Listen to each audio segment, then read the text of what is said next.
दिवस कसे काढले? नाच गाणं ऐकतोयस, तुझी बाई ठेवतोयस, दारू पितोयस, माझ्या नावाचं काय केलंस? माझ्या नावाचा विचार घेतला? माझ्या नावाचा विचार घेतलास का?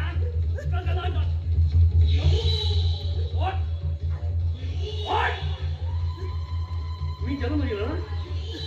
मी जन्म दिला का नाही? मला विचारलास?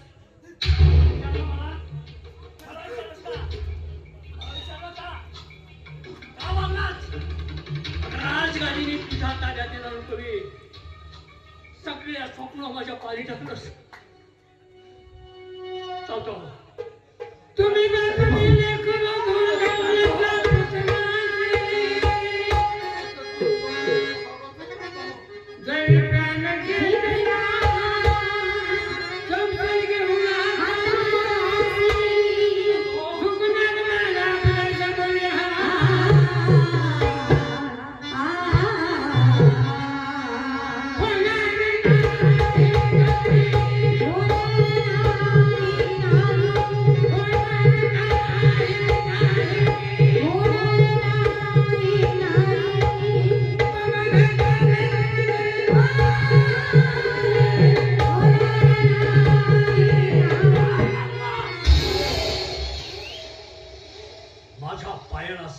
करण्याची तुझी लायकी नाही.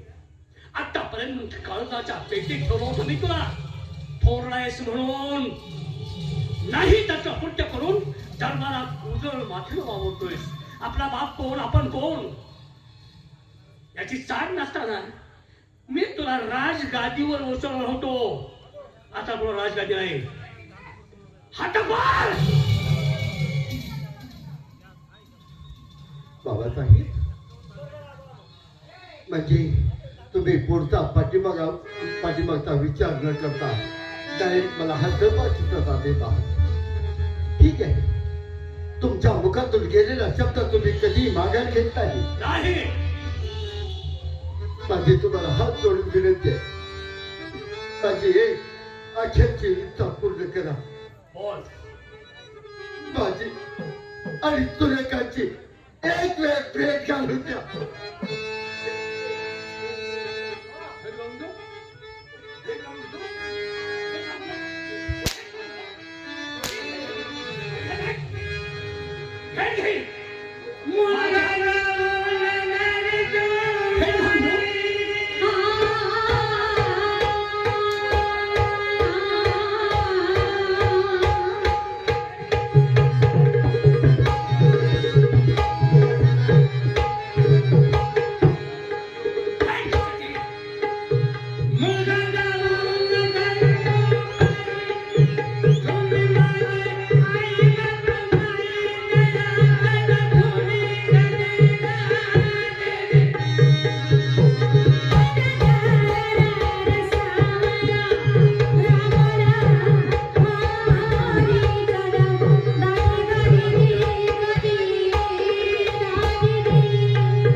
एक लक्षात ठेवा, माझ्या तुझ्याकरता सांगा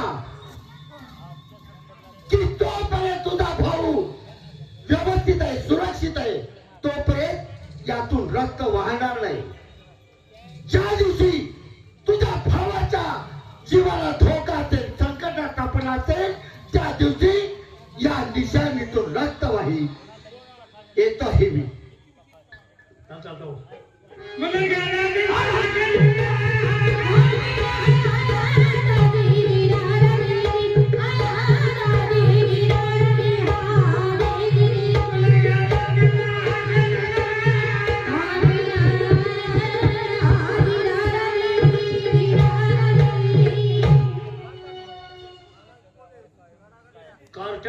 काढून दिला. काय काढून उपयोग झाला सांगा बरं. हे विषय काढून काय उपयोग झाला सांगा की. अरे आपल्या राज्याला ते घातक आहे. दारू पिणं, परस्त्री संभोग करणं, नाच गाणं अधोगतीचा मार्ग आहे. आणि हे चुकीचं आहे पण ते. आणि तो अधोगतीचा मार्ग आमच्या दरबार चालणार नाही, माझ्या दरबार चालणार नाही नाही नाही नाही. नाही. एक मुलगा गेला म्हणून काही नाही, माझा दुसरा मुलगा आहे ना. अहो, दुसरा मुलगा आहे ना आणि एकच लगीन करून काढायचं पोरं.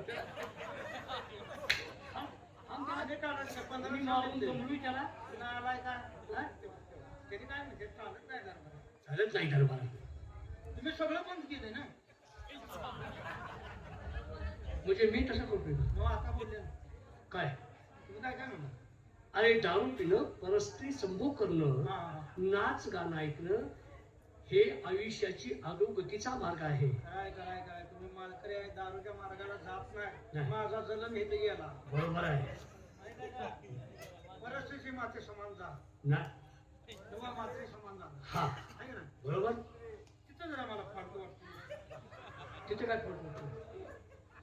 मिटलं का कराडचं.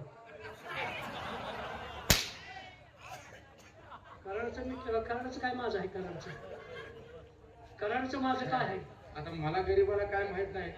आता तू गरीबाचं काय बोलतोस? तू सांग. काय कराडचं आहे माझं? त्यानं काय बोललं मला काही नक्की माहित नाही. हा नाला काय करायचं म्हटलं म्हणून विचारतो तुला अकलीचा भाग आहे का. तर द्या विषय सोडून एकदा देव आला की संपला. चल चल तो चाल ना जाओ. त्याला मी हाकलून दिलाय. मला हात देता मला हाकून दिलं. हा बर मग आता आता काय? काय आता संपूर्ण राज्यात सुव्यवस्था आहे. आता राज्यात अजिबात काही देखील नाही. नाही. वाईट वागणारी माणसं नाही. नाही. आता राज्यकारभार व्यवस्थित चालेल. बर माझा धाकटा मुलगा तो सिंहासनावरती बसेल बर आणि सगळं सुरळीत होईल. बर येतो. या या या. वाईट वागणार नाही म्हणते लगा. त्या पोराने जर हे बघितलं तर दरबारच राहणार नाही. तुला वाटतंय का महाराजे वासनानं गोड असं. आता तोंडावर त्यांच्या म्हणायचं नाही का म्हणजे आपल्या लेकरा बाळा तोंडात माती पडली असते. नाला का आपल्या दोघांचा विचार. हा हा हा त्यांच्या तोंडावर काय म्हणते महाराजाची वागणूक कशी होती. आता आपण जाऊ मला 8-10 वर्ष झालं बघतो. मग कसं आहे असंच चल तुझ्या वडिलाचं त्याच्यात काय फरक आहे. चल.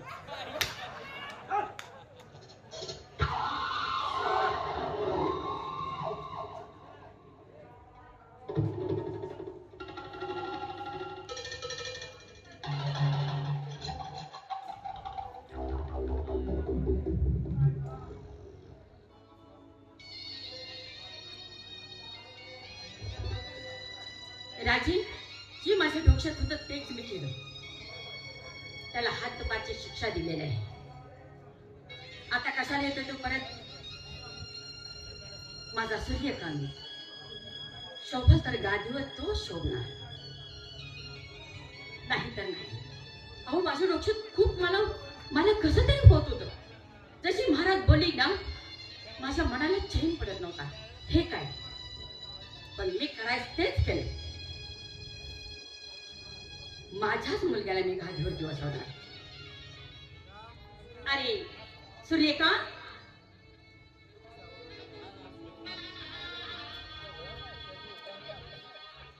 साहेब वा सूर्यकांत तुम्हाला पाहिलं की आमचं अंतःकरण किती मोठं होत आहे. खरंच माझा सूर्यासारखाच मुलगा आहे. नाही आज आपल्या चेहऱ्यावरचे भाव काय वेगळेच असतात. हो आतापर्यंत आम्ही चेहऱ्यावरचे भाव काय वेगळे पाहिले पण आजचा आपला हा प्रफुल्लित चेहरा पाहून माझ्या मनाला थोडी शंका वाटायला लागली. आज फार आनंदी दिसता. त्याच्या पाठीमागचं कारण नाही मला तुम्हाला पाहिलं की खरंच तू शिक्षणात खूप हुशार आहे. हो तुझी मुलं मला सांगतात, तुझी मित्र लोक मला सांगतात खरंच आई साहेब धाकटे युवराज खूप हुशार आहेत. ते पाहिलं की ऐकलं की आमच्या अंतःकरणाला खूपच आनंद होत आहे. आई साहेब प्रत्येक आई बाबाचे असंच असतं. आपल्या मुलाचं गुणगान ऐकलं त्याचा या समाजामध्ये चाललेलं कौतुक ऐकल्यानंतर प्रत्येक आई वडील हे भारावून जातात. वडिलांची छाती अभिमानाने फुटते. आईचा बी ऊर भरून येतो. कारण ज्या माऊलीने 9 महिने 9 दिवस आपल्या उदरात वाढवलं, त्या उदरात वाढवलेल्या मुलाचं आपण स्वतः कानाने कौतुक ऐकणं हे एखाद्याचं भाग्य असतं. त्याप्रमाणे तुमचंही आहे. म्हणजे आम्ही या समाजामध्ये या राज्यामध्ये जे काही कार्य करतोय ते गुणगान तुमच्यापर्यंत आलेलं दिसतंय. म्हणूनच आज तुमचा चेहरा प्रफुल्लित वाटतोय. हो. पण बाळा, बोला. जेवण केलेलं आहे. हो थोडस जेवण करा आणि मला तुमच्याशी बोलायचं आहे. आई, जेवणाची ताटं लावा. मी हातपाय धुवून येतो आणि दादालाही घेऊन येतोय. दादा, हा त्याचं काय काम आहे? म्हणजे अगं आतापर्यंत मी त्याच्याशिवाय कधी एकटा जेवलोय का? बरोबर आहे. तुम्ही एकटे बसला नाही, एकटे झोपला नाही, हो. एकटे जेवला नाही.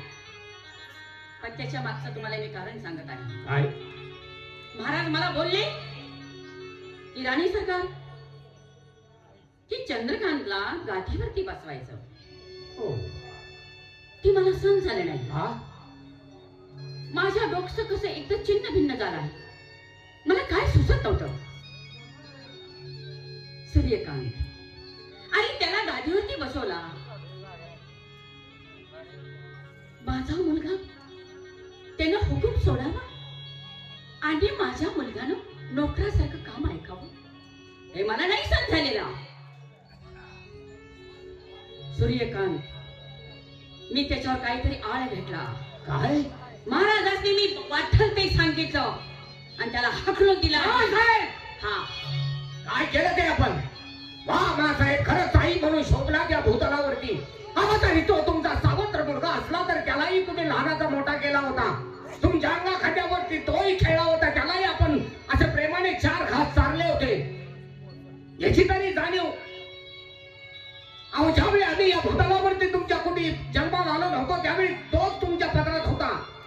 त्यावेळी अभिमानाने सांगत होता की माझा मुलगा, माझा मुलगा. हो बरोबर. आणि ज्यावेळी आपली कूस उजवली आणि आपल्या पोटी पुत्र रत्न झालं आणि आज अचानक तुमच्या निर्णयात बदल झाला. हो.